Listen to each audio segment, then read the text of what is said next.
Now we'll go to the callers now, and we've got a caller from South America. It's Cold Cree. Are you there? Yes, I'm here. I put my name down as Cold Cree for Culture Creator. Yeah. I do want to say, number one, it's a pleasure to talk to you, Alan. I've listened to you for a while. I've been in the culture creation business for over 15 years. Yeah. And as an effort to help to educate people, I'm not here to be a whistleblower. I still do have the understanding that the public is the public, and many of them are so far gone, but there's just a few points that I want to bring to the forefront for those who not only are awake to some degree and are still trying to help other people see, but also for those who, have no ammunition. They don't have any type of history being a person maybe who works on the inside of a type of industry, such as the entertainment business, who knows things, that happen, and we don't discuss these things. When you're an insider, you don't discuss these things. You just do what you do and you keep it moving. There's something I wanted to bring to the forefront with a number of artists. You can find a new video on YouTube called Universal Mind Control. The artist's name is Common Sense. This is in the hip-hop genre. And Pharrell, both very big artists. And if you look at the video, you will see Pharrell dressed in a robot head.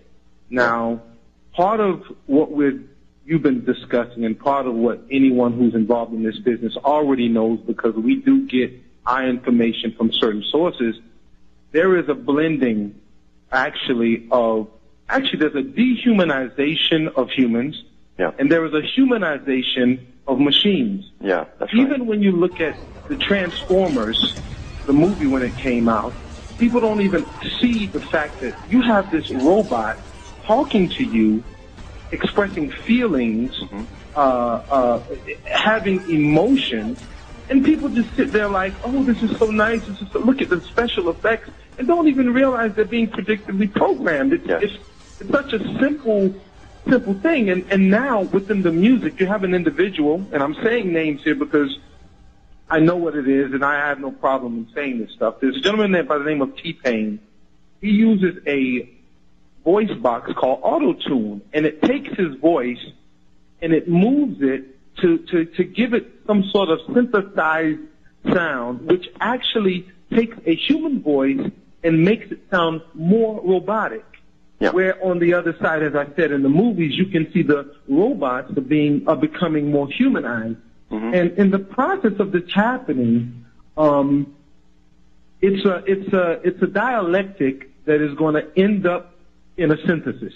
Okay? Oh, no, absolutely. I've got articles here right now, in fact, on that very agenda from the future society, the complete merging with humans and robots, until you can't tell which one is which anymore. Which one is which, exactly. Yeah.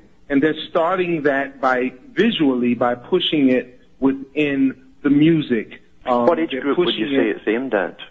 Well, I'll tell you now, Alan, 14s all the way up to your 35ers. The music business is completely fraternal. Okay, it's completely fraternal. There is no one that has not made it somewhere that is high level, that is not involved in some way, shape, or form in a fraternal order. Now, that may be tied to Freemasonry or not, and I'm saying this to the public. I'm not saying this to you, Alan, because you probably already know. People, if you look at Jay-Z, when he throws up what he says is the diamond or the rock symbol, and you see that it is the shape of a triangle, okay? Yeah. That is not a diamond symbol. That is, to the profane, as they would say, a diamond symbol. But he can get a concert and have 25,000 people throw up this rock signal, and you're looking at it thinking, oh, it's just a joke. But when he plays at Glastonbury on a stage that is a pyramid, basically, okay, when this gentleman says certain things in his music like, I'm so illuminated, I may glow in the dark, and then his understudy, Kanye West, turns around and takes, if you also look at photos, there's a photo of him and Jay-Z, and actually if you look at the handshake that he gets, he has the apprentice grip. that a mason would give to an apprentice. Jay-Z gave to Kanye because Kanye had not made it yet to the next levels. Yeah. But in front of the millions of people, he'll do these things and no one sees it. And Kanye comes out with a tour called Glow in the Dark Tour. Now, stated before the verse in one of Jay-Z's songs was, I am so illuminated, I may glow in the dark. And now his understudy comes in with a tour called Glow in the Dark Tour. It is completely esoteric. Yeah. It is completely a play on words that people have no idea. He plays a part where he's interacting with a computer in his tour. And I'm talking about people that I know personally, so I'm not saying these things just out of the air. I'm not coming up with this. Yeah. I've met lots of them too. Yeah. Yes. Yeah. And most of them do belong to the OTO. They're everyone in the business knows that it's almost mandatory to join it, and you will be asked to join. And they flash their signals all over their album covers all the time. Yes.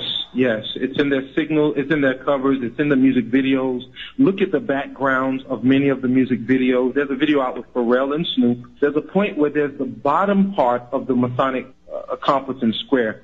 The square is on one side of the screen and the compass is on the other side. And if you know anything about just visual angles, you can see if you put those two together, which once again is the yin and the yang, it's the female and the male, it's the phallus and the other female portion, and those two artists being together creates the union. And it is so plain, I can only say to people who are awake. And for those who are, please not only pay attention to this stuff, but understand that these artists, many of them, are put in positions, okay, where they have no choice.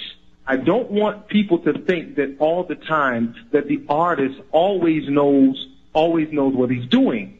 At times, these people have been just like highway robbery. When a police officer pulls you over, it is basically they're extorted. Okay, they're extorted. Many artists, they'll come up with a drug charge or a gun charge all of a sudden. As a matter of fact, another guy just recently came out with an album called Paper Trail. His name is T.I. And if you listen to a song he did with Justin Timberlake on that album, it is completely talking about how the old man has died, okay, and this new man is resurrected. This new man has come out of nothing, out of this struggle, out of this pain, which is a complete representation of a Masonic ritual as you pass on to the Master Mason degree and you have to perform this ritual of resurrection, you die, and so on and so forth. But if you listen to the words and you hear what these people are saying and talking about swallowing their pride, getting on track, we're on the same page, and the way they talk about time, all of these things go right back to the fact that the entire industry is fraternal. If you want to be successful, you're either going to play your part or you're not going to be there, period. And do what you're told, And do what you're told. And at the end of the day, if you don't do what you're told, you're going to find you get pulled over with some drugs in your car, and you don't know how it got there, but all of a sudden you're up for charges. And you'll end up getting a visit, and someone will tell you, we can make all of this go away. That's right. I have personally been approached here in South America. I am not one to volunteer my private information, so my name and my exact location I will not say. It's easy to find whoever knows how to track phone calls. I really don't care. My point being is I was approached here because of my connections within the music industry. I was taken to a penthouse of a particular gentleman who's of European descent, let's say, and he prefaced himself before he invited me into one of his orders. He simply said, number one, I will deny everything I'm about to tell you to my death. And I kind of like, man, it's not that serious, whatever it is. I mean, you just met me through a friend of yours a couple of minutes ago, but he knew about me and my music business connection. And so what he said to me, he said, I am here in South America. I'm a part of a family, and we're basically looking to take over 60% of the utilities market. And we need help. We need people who have contacts to be able to influence the thought processes of individuals. Yeah. And I said, so why are you talking to me? He says, because I know you know the major players in the industry. And when these guys say things, when they put out things, when you have all of these artists saying vote for Obama, okay, and making it very cool to say vote for Obama, it doesn't matter what the reasoning is behind these individuals. People don't think. They just follow. They are, sad to say, pure sheep.